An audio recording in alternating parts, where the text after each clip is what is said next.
The screen erupts in high-contrast grain. A teenager stares into a smartphone lens, his hands shaking so violently the image blurs. He tears open the jagged, black box and pulls out a single, charcoal-colored chip. He does not hesitate. He swallows it whole. 3 seconds pass. Then, the change hits. His skin flushes a deep, pulsating crimson. His eyes widen, locking onto the lens as tears carve tracks through his sweat. He gasps. The sound sharp and ragged, but no air comes in. He lunges for a gallon of milk, his fingers scrambling across the counter, knocking items aside in a frantic, blind search for relief. His throat constricts. He hits the floor, gasping. The video cuts to black. This is the Hot Chip Challenge. It is a test of nerves, a chemical assault on the taste buds, and the entire internet is watching. Millions of views, endless loops of agony, and yet the boxes continue to sell out. The obsession is growing, and the next victim is already reaching for the box. The chaos of the screen fades, replaced by the humming silence of a high-end laboratory. White lights reflect off stainless steel surfaces. A technician slides a single charcoal chip under the lens of a high-powered microscope. The display monitor flickers to life, projecting the chip's surface onto the wall. It is not just corn and spice. The magnification reveals jagged, crystalline structures clinging to every pore of the dark material. A scientist leans in, tapping a key to calibrate the sensors. He slides a glass beaker across the table, the sound ringing sharply in the quiet room. The capsaicin concentration is off the charts, he says, gesturing to the fluctuating bar graph on the monitor. The chemical load is calibrated for a lethal response, far beyond the threshold of typical culinary spice. He points to the screen, where the compound structure pulses with an artificial, glowing intensity. This is not a snack. It is a controlled experiment in physical distress. The lab confirms what the internet ignores. The body is not meant to process this level of chemical impact. The data is clear, the threat is verified, and the countdown to the next test begins. The sterile hum of the lab vanishes, replaced by the rhythmic clicking of a camera shutter. In a suburban kitchen, the space is transformed into a high-stakes arena. Sarah stands at the center, her movements precise and practiced. She aligns 3 separate cameras, checking the framing with a steady hand. She reaches for a pulse rate monitor, wraps the strap around her wrist, and secures the sensor against her skin. "I have trained for this," she murmurs, her focus entirely on the display. She adjusts the lighting, shifting the lamps until the beam hits the black box at the perfect angle. She does not pace. She does not hesitate. She treats the box as a professional athlete treats a starting block. She cleans the kitchen island, clearing away every distraction until only the box and a glass of milk remain. She checks the camera focus one last time, her eyes scanning the lens with calculated intent. The room is silent, save for the hum of the electronics and her own measured breathing. The pulse monitor beeps, a steady, rhythmic pulse echoing through the kitchen. She reaches out, her fingers hovering inches from the jagged edge of the container. Everything is ready. The stage is set for the impact. Sarah lifts the chip. It is thin, dark, and brittle. She places it on her tongue and closes her mouth. The camera captures every micro-movement of her jaw as she bites down. She swallows once. For 3 seconds, there is no sound in the kitchen. Then, the reaction begins. A flush of deep red creeps up her neck and blooms across her cheeks. Her eyes widen, the pupils dilating until the irises are mere slivers of color.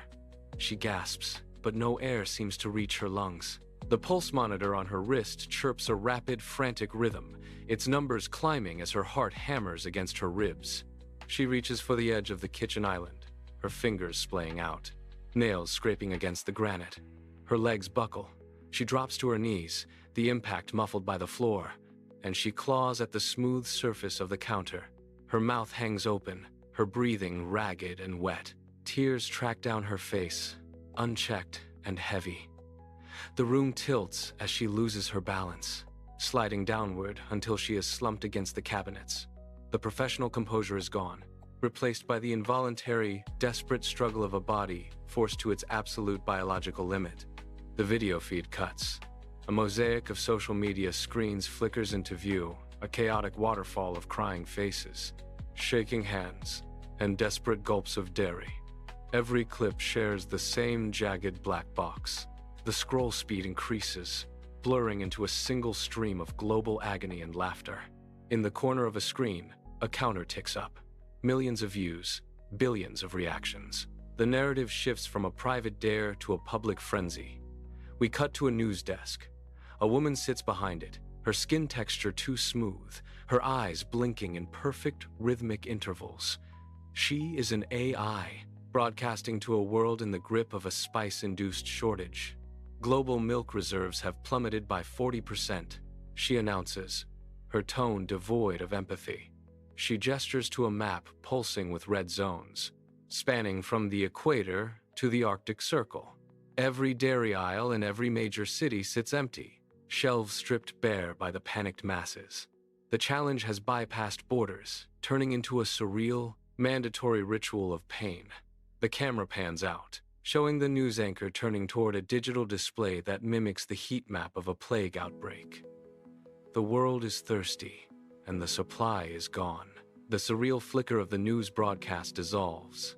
The lighting shifts from the harsh, erratic glare of smartphone screens to the precise, cool illumination of a high-end production set. The music changes.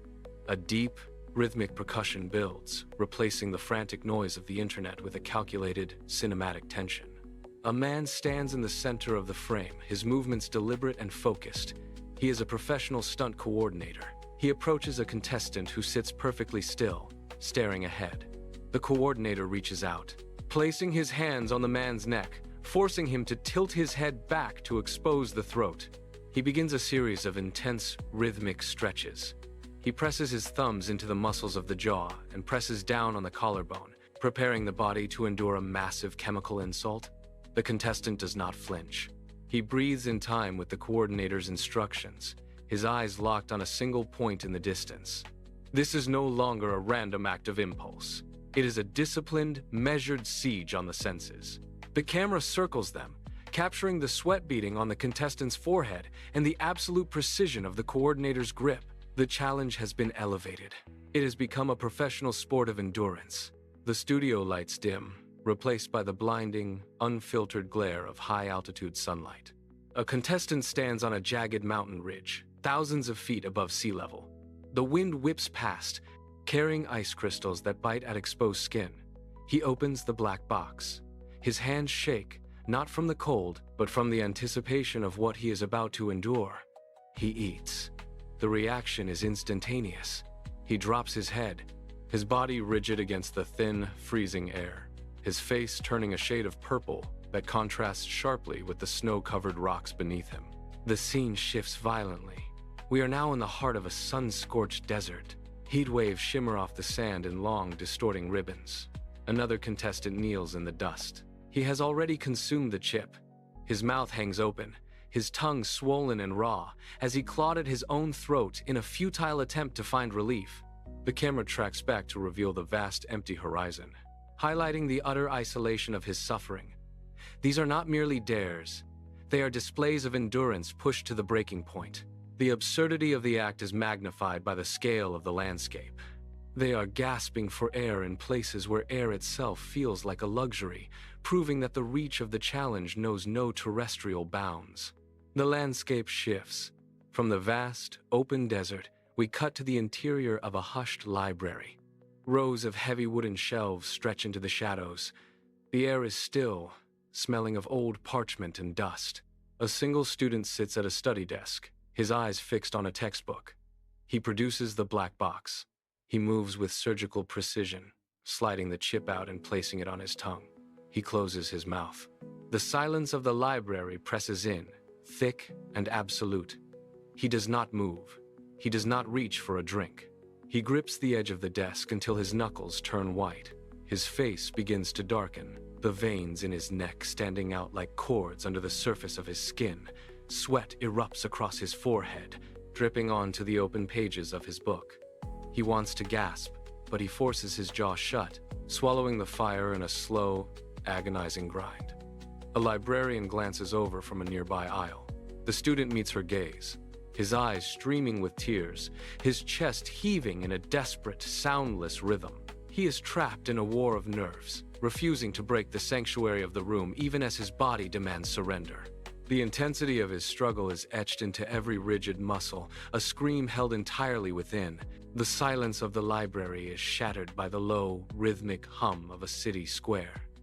Thousands of people stand shoulder to shoulder, a dense grid of bodies covering the pavement. Every single person holds a black, coffin-shaped box. There is no talking, no laughter. The air is heavy with a strange, pressurized anticipation. High above, a massive digital billboard flickers to life. A countdown begins. 10, 9, 8. The collective movement of thousands of hands opening the boxes creates a sound like a sudden gust of wind. The crowd mirrors the movement, a synchronized dance of preparation. 3, 2, 1. They eat. The sound of thousands of simultaneous crunches echoes off the surrounding buildings. For a heartbeat, there is absolute stillness, a vacuum of sound. Then, the reaction hits. Like a shockwave moving through a liquid, the entire mass of humanity jolts. Thousands of heads drop at once. A collective gasp rises from the square, a deep, guttural sound that vibrates through the ground. The heat takes hold, instantaneous and total.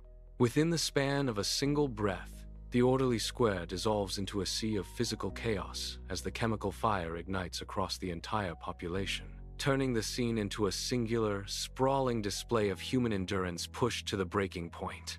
The square is a landscape of weeping. Thousands of faces are flushed deep red, eyes streaming, yet the sound rising into the air is not a moan of pain. It is laughter, sharp, jagged, and hysterical. It echoes off the glass facades of the city buildings. Some people are doubled over, clutching their stomachs. Others are pacing in tight, frantic circles. The city sirens begin to wail, a dissonant, mechanical overlay to the human symphony of agony and mirth. The camera pans slowly across the crowd, capturing the glistening tears and the wide, strained smiles of those who have reached the limit of their tolerance. It is a portrait of collective insanity, a mass experiment in self-inflicted torment.